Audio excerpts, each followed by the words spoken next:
Hello my fellow weirdos, I'm Lizzie Lore and welcome to my channel. Today we're going to be talking about some of the creepiest urban legends from around the world.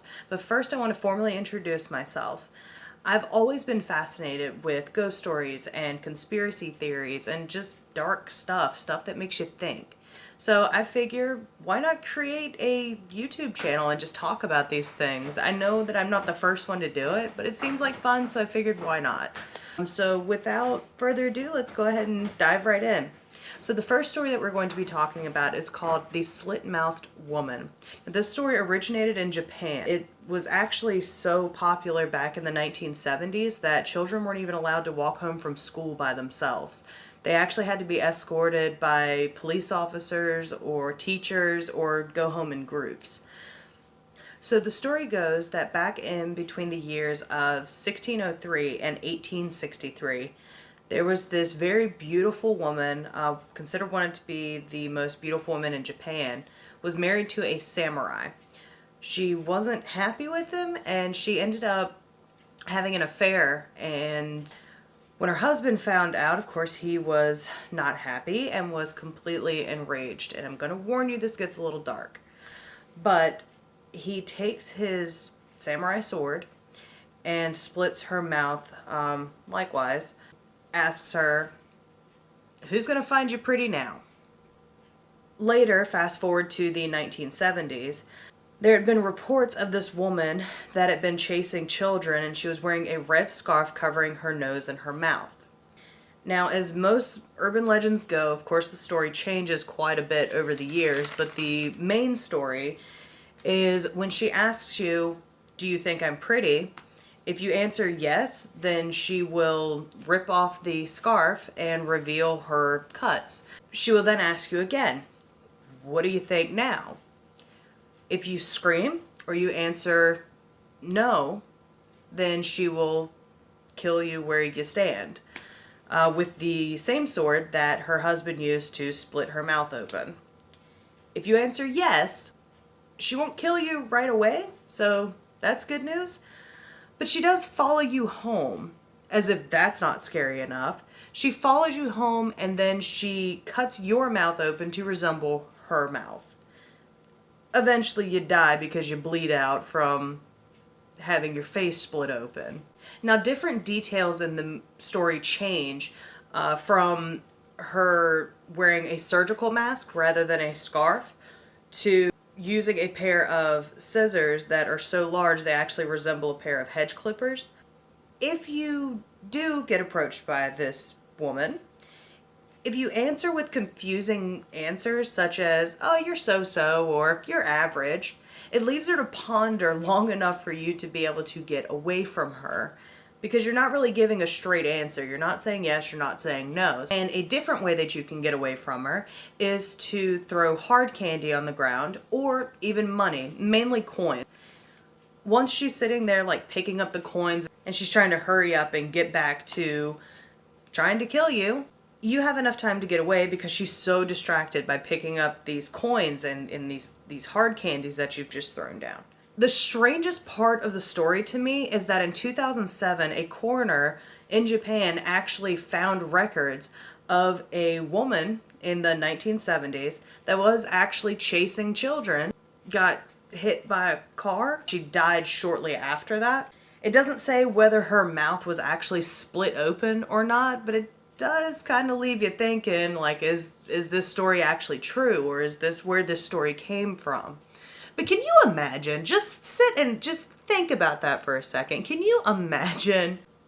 It's a little unnerving, if anything else. And I say that because it would, any normal person, scare the shit out of them.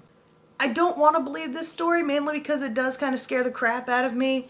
And the next time somebody asks me, "Am I pretty?" I'm just going to be like, "You might be. I'm not really all that sure." Just to be safe. And I'm going to start carrying around like hard candy in my pocket, mainly because my fat ass wants to eat it later. But the next story is actually pretty interesting as well. It's a little dark. I will give you a little bit of a warning. It is a little dark, but that's because it deals with Kidnapping children and harvesting organs is the story about the Black Volga, which is a type of car. You can look up this car online. I absolutely had to. I was not sure what the hell a Volga was. Now, in the 1960s and 70s, the legend of the Black Volga had widespread over Poland, Russia, Mongolia, Ukraine, and it was about this car, sometimes red, depending on what part you listen to. It was driven by different people or beings. The most popular one was the devil himself, but you also heard about priests and nuns and vampires. So the story changes, of course, like I said, as urban legends do, like a lot. It's said that children would be kidnapped and killed, and then their blood would be drained and harvested to cure leukemia in rich people in the West, which that's a bit much. But it's also said that, again, we get darker, that the children and even adults were kidnapped to harvest their organs, and it was primarily kidneys that they were after. The organization known as KGB, which is something in Russian that I cannot even begin to pronounce, but in English it translates to the Committee of State Security. So what that is it's basically very similar to the US's CIA. So it's kind of like a central intelligence group. And it said that these were the people that were harvesting the organs, again, to save the lives of rich people that were within that organization. Now, I'm not saying I don't believe that, because I do think that things like that absolutely happen, and we just don't hear much about it. As sad as that is. But as the stories go on, in more modern times now, the story changes to where it's a Mercedes or it's a BMW, but the story still remains the same as far as kidnapping children and harvesting their organs and harvesting their blood to save the rich people to the West. I don't know why that bothers me so much. I can't imagine. But there is a different version of the story to where the driver of the car, the devil himself, will come up to you and he'll ask you, what time is it? And as you approach the car to tell him the time, he kidnaps you. The weirdest part of the story is after he kidnaps you, you are killed. The body is then found at the time that you happen to give him when he asked for it. So basically it goes, hey, what time is it? 11:53? And then the next day at 11:53, somebody would find your bodies. That's a bit weird, bit far-fetched. So moral of this story is, don't ever tell people the time. Everybody has a cell phone. 4-year-olds have cell phones. Everybody knows what time it is. Don't believe somebody that says, oh, hey, I don't know what time it is. Yeah, you do. I don't believe that shit. Carry on. Bye. Now, this next story isn't as dark. It's actually a little just odd. This one is called The Greek Soldier. The story goes that after World War II, which as we all know ended in 1945, a Greek soldier was going home and was planning on starting a family with his fiancée. Fellow Greek soldiers decided that they didn't like him because he didn't have the same political beliefs that they did.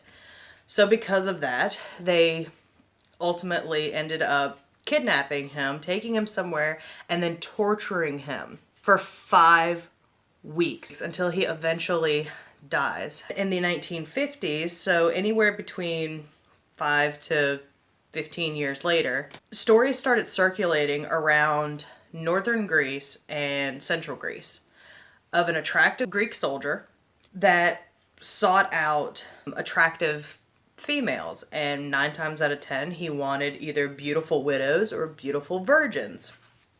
They would end up pregnant ultimately, and he would stick around, help her through the whole birthing process. 5 weeks later, he'd completely disappears. The only thing that they were able to find is that he would leave a letter that stated, "My dear, I am not of the living.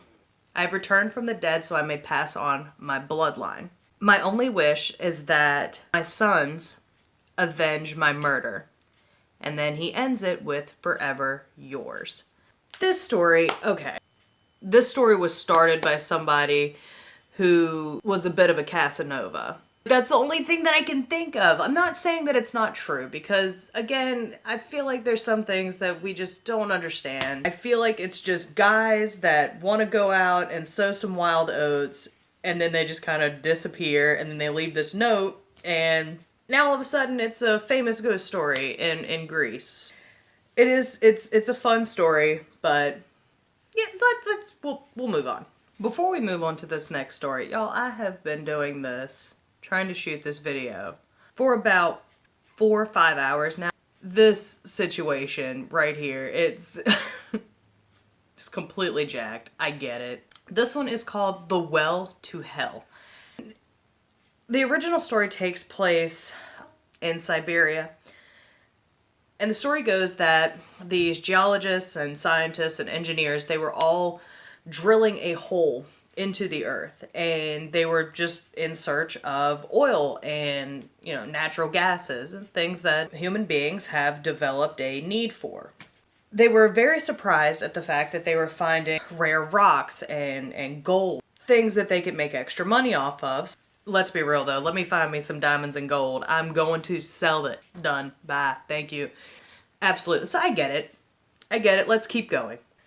So because they kept finding all these rocks and gold, they decided to keep drilling as far as they possibly could.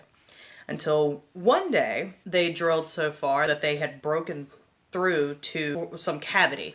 This happened after drilling for over a year. They had gone 1,800 miles into the earth. They claimed that after they had gotten through to this cavity, I believe that they had drilled through completely the crust of the earth. Directly up under that is molten lava, and that's where we get our lava from our volcanoes and such. Like, this isn't science class, you get it. The scientists claimed that they heard screams or some sort of voices coming out of this borehole that they had created. Out of curiosity, they decided to send microphones down into this hole just to see what that sound truly was. Now, because of the extreme heat, it was about 2,000 degrees Fahrenheit, they got about 17 seconds of audio, and I was not able to find this audio, guys. Like, I tried, I gave up. But if you guys can find that audio, please link it in the comments. And I wanted to share it with you guys as well. I want to hear this audio so bad. They claim that about 17 seconds of audio is just people screaming in pain and agony. They ended up pulling the microphone up, but of course it was only 17 seconds because at 2,000 degrees, the equipment can only hold up to so much. So of course it ended up melting.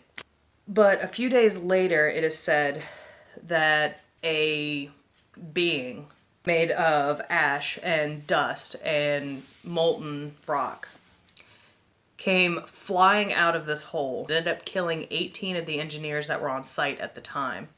The few that survived said that it was in the shape of the devil himself, and it muttered in Russian, "I have conquered." There's a lot of speculation about this story, and a lot of people today even still believe that this story is absolutely true and that somebody somewhere is just trying to cover this stuff up and they're trying to keep it hidden. But there's too much about the story that, like, it has too many holes in it for me. For instance, if that many people died, why haven't we heard more about it? And honestly, I had never heard of the Well to Hell until I started looking up this stuff for these videos. I'm very interested now and I'd like to know more, and that's basically what this is. Like, I'm not denying that it's not true. I'm not saying that it's complete bullshit. I want to do more research on this subject, But that is all for today's video. If you want to see more videos like this, please like and comment down in the comment section so I know. Like, subscribe, tell your friends, and then hit the little notification bell. And I look forward to seeing you guys more.